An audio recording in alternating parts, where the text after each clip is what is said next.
Welcome to Mahakal Ujjain. आस आपण को उज्जैन बुलिया को जीवा। आप उज्जैन गले कौन कौन कौटी कौन हम सब आप वीडियो सब देखदेवी।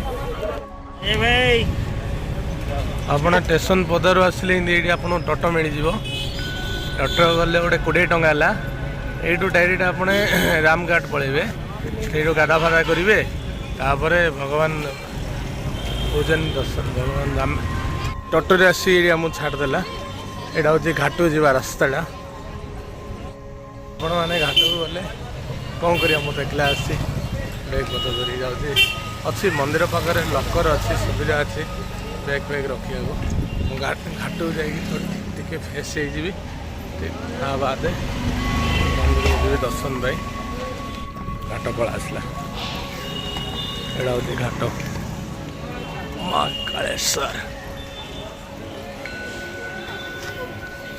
पड़ा आसली घाट को। यहाँ हूँ सीता नदी घाट आपण देखिपारे महाकालेश्वर महाकाल गाधे सारे नदी में जाऊँ मंदिर दर्शन पाई। आप चलते मंदिर जा गेटा आप गेट मैंने गले आप मंदिर जापरेंगे। यहाँ मंदिर जा गेटा आप एंट्री पारे। मंदिर दर्शन पे आज बेसी गहली अच्छी कार्तिक मास सोमवार मुझे गली 250 टार टिकट देख 250 टाँग टिकट दर्शन टिकटा कम से कम हो 10-15 मिनट हो कहते तो देखा जाओ कौन हो 10 टाँग वाला दर्शन गले लाइन आप मिल देख।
ये देखी जातु विष्णु और महादेवंकर जोड़ा अवतार।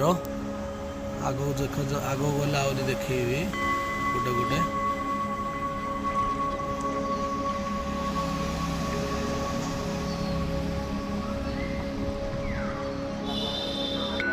एबे आसवे गणेश बाबा। ये देखो गणेश बाबा अच्छा ये बजरंग बाली हनुमान अच्छा ये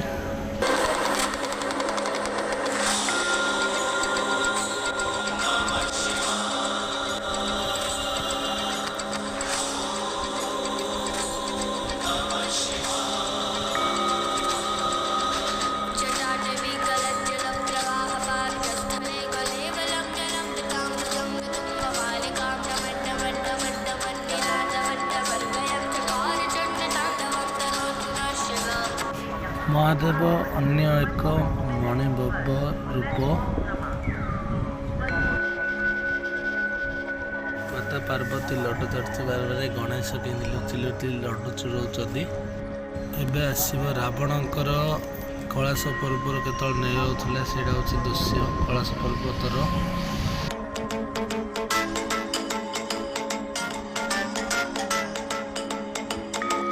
ये दशा जाते महादेव सती को बह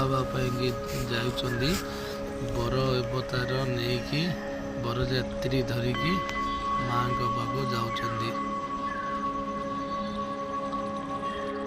ଚନ୍ଦ୍ରମା ମହାଦେବ ଜଟାରେ ଚନ୍ଦ୍ରମାଙ୍କୁ ଶପଥ କରୁଛନ୍ତି।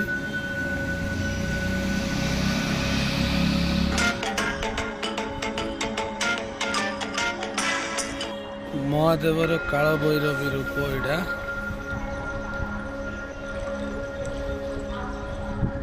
ଶିବଙ୍କ ଦ୍ୱାରା ଯମଶାସନଙ୍କର ଯମ ଉପରେ ସ୍ୟାର 7ଟି ଋଷି, 9ଟି ବଶିଷ୍ଠ, 9ଟି ଯମଦଗ୍ନି, 9ଟି ଗୌତମ, 9ଟି ବିଶ୍ୱାମିତ୍ର, 9ଟି ଭରଦ୍ୱାର। ବାବା ଗଣେଶଙ୍କ ମୂର୍ତ୍ତି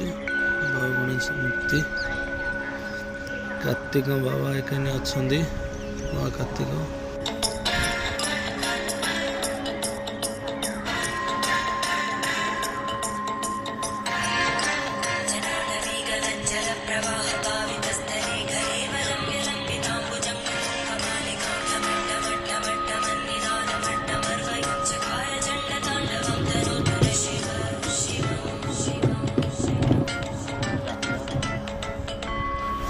ନଅଟି ଗ୍ରହ ମାନଙ୍କର ଏଠି ବନାଯାଇଛି। ଏଇଟା ନବଗ୍ରହର ଷ୍ଟାଚ୍ୟୁ। ନୀଳକଣ୍ଠ ମହାଦେବ ଏଥର ସମୁଦ୍ର ମନ୍ତ୍ର ବିଷୟ କେମିତି ସମୁଦ୍ର ମନ୍ଥନରେ ବିଷ ପାରମର୍ଶ କରିଥିଲେ।